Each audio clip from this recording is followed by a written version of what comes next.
વાત કરીએ પ્રકરણ 23. પ્રકરણ 23 છે માર્ગ સલામતી અને વાહન વ્યવહાર. ખરા ખોટા. પહેલું, વાહન ચલાવતી વખતે બિનજરૂરી કે શાંત જાહેર કરેલ વિસ્તારમાં હોર્ન ન વગાડવું જોઈએ. ખરું. હોસ્પિટલ છે, શાળા છે, અદાલત જેવા વિસ્તારમાં સાયલેન્સ ઝોન જાહેર કરવામાં આવે છે. ત્યાં હોર્ન વગાડવાથી ધ્વનિ પ્રદૂષણ થાય છે અને દર્દીઓ કે વિદ્યાર્થીઓને તકલીફ પડે છે. તેથી આ વિધાન સાચું છે. બીજું, જ્યારે કોઈપણ વાહન અકસ્માતનો ભોગ બને ત્યારે વાહન પર સવાર વ્યક્તિઓ ફગોળાઈ જાય છે. ખોટું. બરાબર. વિજ્ઞાનના જડત્વના નિયમ અનુસાર અકસ્માત વખતે ધક્કો લાગે છે, પરંતુ જો મુસાફરને સીટ બેલ્ટ પહેર્યો હોય તો તે ફગોળાતો નથી. પુસ્તકની દ્રષ્ટિએ આ વિધાન ખોટું ગણવામાં આવ્યું છે, કારણ કે સુરક્ષાના સાધનો વ્યક્તિને ફગોળવામાં અટકાવે છે. 23.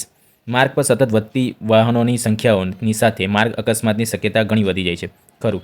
જેમ રસ્તા ઉપર વધારે ભીડ વધે તેમ વાહનો વચ્ચે અથડામણ થવાની શક્યતા વધી જાય અને ટ્રાફિક નિયમોનો ભંગ થવાની ઘટના વધે છે, જેનાથી અકસ્માતોની સંખ્યામાં પણ વધારો થાય છે.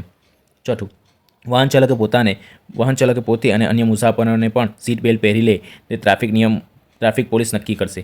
ખોટું. સીટ બેલ્ટ પહેરવો એ વાહન ચાલક અને મુસાફરીને પોતાની સુરક્ષા માટે પ્રાથમિક જવાબદારી છે. ટ્રાફિક પોલીસ માત્ર નિયમોનું પાલન ન કરે તો દંડ ફટકારે છે, પરંતુ સુરક્ષાની તકેદારી તો વાહન ચાલકે વ્યક્તિએ પોતે જ રાખવું જોઈએ. એટલે સીટ બેલ્ટ પહેરવું એ આપણી જવાબદારી છે.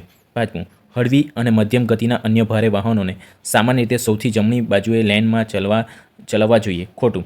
ટ્રાફિક નિયમ મુજબ ભારે અને ધીમી ગતિ ચાલતા વાહનો હંમેશા ડાબી તરફ જોઈએ, જ્યારે જમણી બાજુ લેન તરફ ઓવરટેક કરતા કે ઝડપી વાહનો માટે રાખવામાં આવે છે. છઠ્ઠું, દરેક વાહન ચાલકે હંમેશા વાહનને પૂરી સુરક્ષા અને સાવધાનીથી ચલાવવું જોઈએ. ખરું. વાહન ચલાવવું એક જવાબદારીનું કામ છે. સાવધાનીપૂર્વક વાહન ચલાવવાથી ચાલકને પોતે અને રસ્તા પર ચાલતા અન્ય લોકોને પણ સુરક્ષિત રહે છે. સાતમું, જે વાહન ચલાવવાનું હોય તે વાહનના પ્રકાર મુજબ લાયસન્સ વાહન ચાલક પાસે હોવું જોઈએ. ખરું. સમજૂતી મુજબ ભારત સરકારના મોટર વ્હીકલ એક્ટ મુજબ દરેક વાહનની શ્રેણી છે, જેમ કે 2 વ્હીલર, 4 વ્હીલર અને હેવી વાહન અલગ હોય છે. તેને ચલાવવા માટે જે તે શ્રેણીનું લાયસન્સ લેવું જરૂરી છે અને કાયદેસર છે.